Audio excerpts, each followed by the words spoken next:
Okay, so now the third speaker for today is from European Commission. Please welcome Mr. Alexander Hoffman with applause. Thank you. And Mr. Alexander Hoffman is the policy desk for autonomous ship as well as for the European Cooperation on Coastguard functions at DG Move. So he looks at the arrival of the autonomous ship in particular from the land-centric perspective and the impacts it will have on authorities. Alex, the floor is yours. Thank you very much. Good morning. Good morning from my side, Excellencies, distinguished participants. It's a great pleasure for me to speak at this occasion, an honor to be here, and I really appreciate this occasion. I think this is a welcome opportunity that we can all exchange, that we can network, and that we can also consider a lot of the different range of functions and the different functions that Coast Guards perform wherever in the world, and that we can see which impacts Mars might have on these. So please to the next slide. I will give you a short overview about which aspects I'm going to talk about today. So for introduction, my name is Alexander Hoffman. I'm working as the Director General for Mobility and Transport, that is with the European Commission, the Maritime Safety Unit. Yeah, thank you. So today I will look into Mars and especially pose the question also to which purpose do we wish Mars to see also in the Coast Guard world, and following from that a couple of policy considerations that you may want to take into account, and in the end have a wider look into the impacts of Mars on different Coast Guard functions. As we've been already introduced to, there is a lot of work ongoing with autonomous ships in this current times. It's not only the projects worldwide that are having a lot of attention and getting a lot of attention, rightly so, but there's also gradual technology development. But at the same time, we see changes coming up, probably disruptive changes in business models and in operations. However, the autonomous ships, they have not been clearly defined yet, and it is not fully clear whether we only think about fully unmanned ships or whether we will also consider higher levels of automation on different ships, or maybe both actually. So this is subject to the discussions also the international at the IMO level, and we are very happy to participate in these. As we've already been introduced, and most of you will be well aware, after the conclusion of the regulatory scrutiny exercise, a draft roadmap has been developed and agreed at MSC on how these discussions may continue. In the intersessional correspondence group that's currently being coordinated by the Marshall Islands, there is the ongoing work to provide a coherent and international regulatory framework by a non-mandatory Mars code. And the whole thing is conducted to have a scalable, safe, secure, sustainable, and resilient solution via a set of functional requirements. We in the European Union are looking at this aspect not only from the international angle, but we are also contributing with work on the regional level, on the EU level with this. For this purpose, we have set up a high-level steering group expert subgroup. This group has been meeting since 2018, so for 5 years already. It's bringing together the EU member states from different authorities, as well as occasionally it is being joined by academia, by research, or by a number of industry stakeholders who have presented approaches to this group. In this expert subgroup, we have developed an EU operational set of guidelines for the safe conduct, secure and sustainable conduct of Mars trials. These guidelines have been drafted together jointly, and they are available also on our website of the European Commission, and they address a couple of questions what to consider when applications are being made for Mars sites.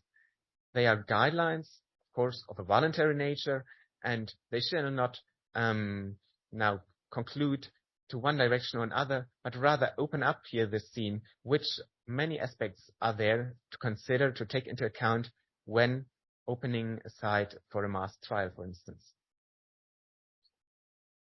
Further on the topic of mass, we also have studies that are ongoing or have been concluded at the European Commission level. For example, looking further at the social dimension that mass may bring along, the transition to automation in a wider field.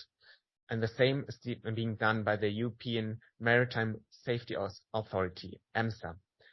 Based in Lisbon, they also conduct studies and develop tools and held a dedicated workshop on mass in November, just a few months ago.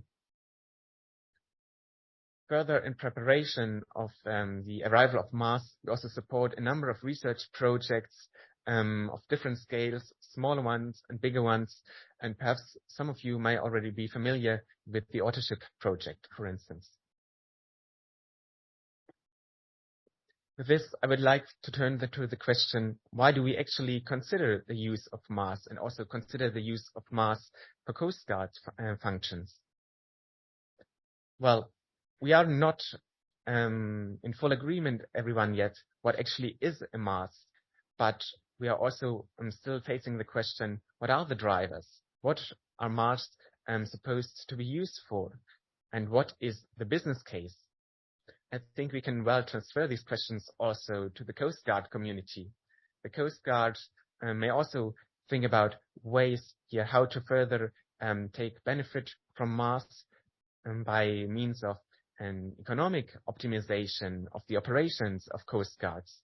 And I suppose and expect we will see the same with the commercial side, with logistic chains, that also there it will be concentration on which economic impacts, economic benefits can we derive from mass.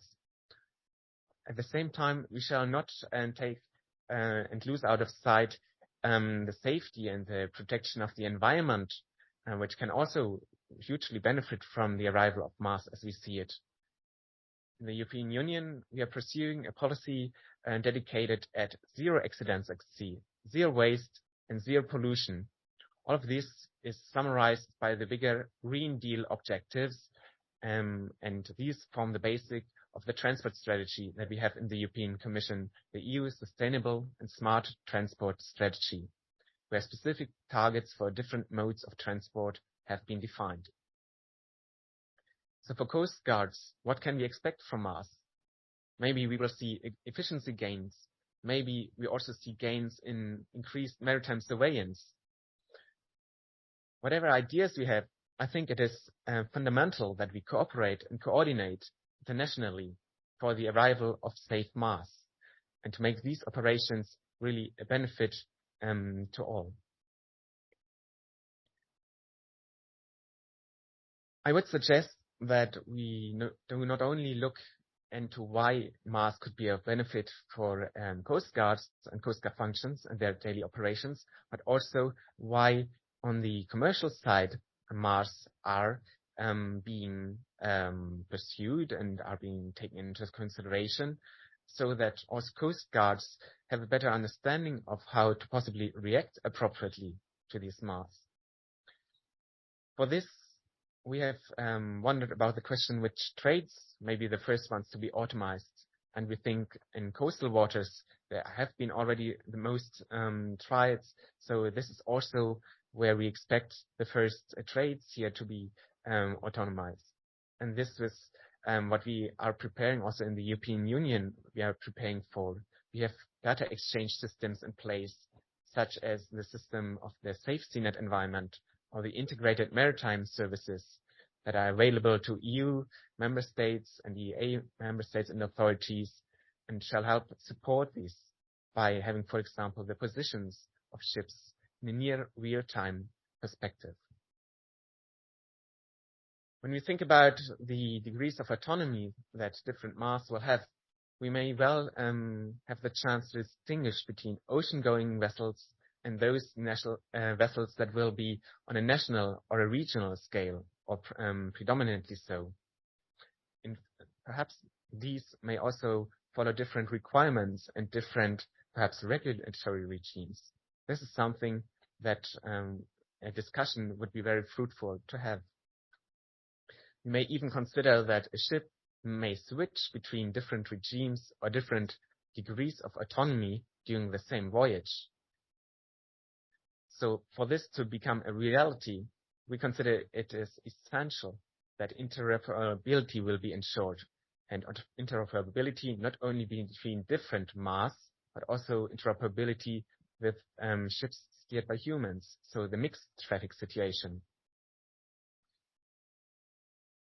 Masts offer a wide set of new opportunities, and for instance, we've already seen the example here that the seafarers who know fatigue may no longer have to serve these functions on board, but may, for example, hand over certain functions to, for example, an electronic lookout. They might even be possibly better in nighttime vision or in 360-degree vision. And this is a huge advantage, which we should maybe think about: to which tasks are the machines better than humans? And for which tasks are humans still showing better results than machines do? So we might combine the best of both worlds. Now, as we have it in current maritime navigation, vessels often indicate which action will be coming next, which direction they are taking, and we are thinking perhaps this is also something that would be very interesting for masts, that they will indicate the next action before actually taking such decision. To support this, we are working on risk assessments, tools for risk assessments at the European Maritime Safety Agency, and also very happy to bring this into the international arena to have this aspect really well covered, to help authorities of different countries to prepare for masts and which risks to take into account, how to follow it, and the whole thing really being prepared for the arrival of masts, but without a transfer of responsibility that should go along. For us, the goal is clear. It is to aim at a level at least as safe as conventional ships, but preferable even safer. This is the key policy goal that we would like to pursue with the arrival of masts. For this, cooperation is the key aspect. We consider that cooperation shall not only be at an international level between governments, but it shall be a wide cooperation with industry as well. So to prevent incidents on a really wide scale.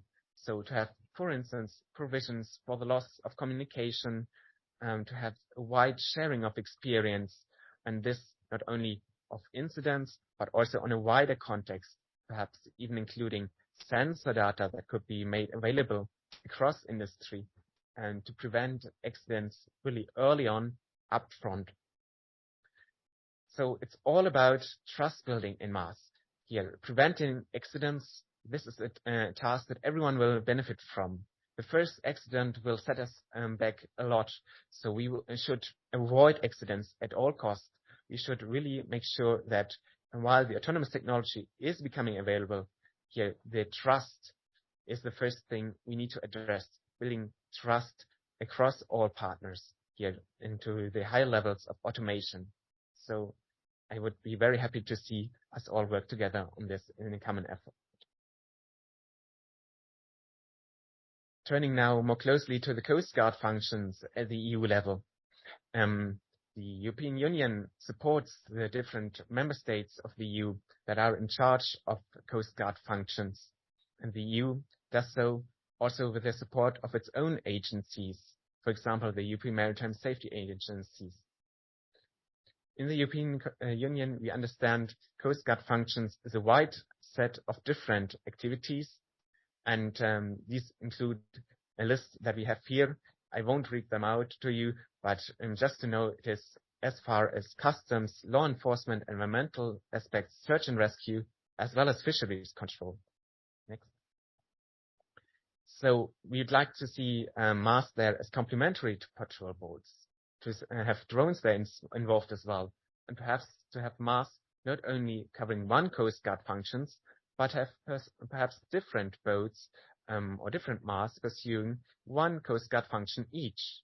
This will allow an easier operation 24/7 to increase maritime surveillance. We could even think about further ideas like new concepts, placing Coast Guard masts out at sea to be ready on standby for the next mission. So we might even have these masts performing different tasks at the same time, covering different of the Coast Guard functions to make sure there are cross-sector benefits and an interaction between the sea-oriented and the land-side authorities. All this will have major impacts on masts for Coast Guard, but also for safety, security, surveillance, and sustainability. Next, please. To make this vision a reality, cybersecurity is essential, not only for our own masts, but also for the ships that we will encounter. So when encountering masts, we need to ask a lot of questions. Some of them might be how to interact with this mast, how to contact it to bring it to a halt, how do we deal with non-communicating ships and objects at sea. And then there's the wider questions about standards, legal, operational things, and so on and so on. In the EU, we are exchanging about these questions as well in the European Coast Guard Functions Forum, in the interagency cooperation on Coast Guard functions, and we would like to continue these discussions also at international level. For this purpose, for the international exchange, we're also co-organizing a ship autonomy and sustainability summit that is taking place every year since 2019, together with the Norwegian Forum for Autonomous Ships and Norwegian ministries. The next edition will very soon come up on 8th of June 2023, and I would like to see us all attending there. I would like to invite you there to continue these discussions. This will bring me to an end. I would like to thank you very much for your attention. I'm looking forward to these discussions today and in the future, and to us all working together to make masts as safe as possible. Thank you very much. Thank you for having invited me. Thank you very much. Thank you very much, Alex, for your input from EU perspective. Thank you. So he will also join the Q&A session at the end of today. So we will now have a coffee break for this 15 minutes. So the panel resume at 12:15, quarter past noon. Thank you.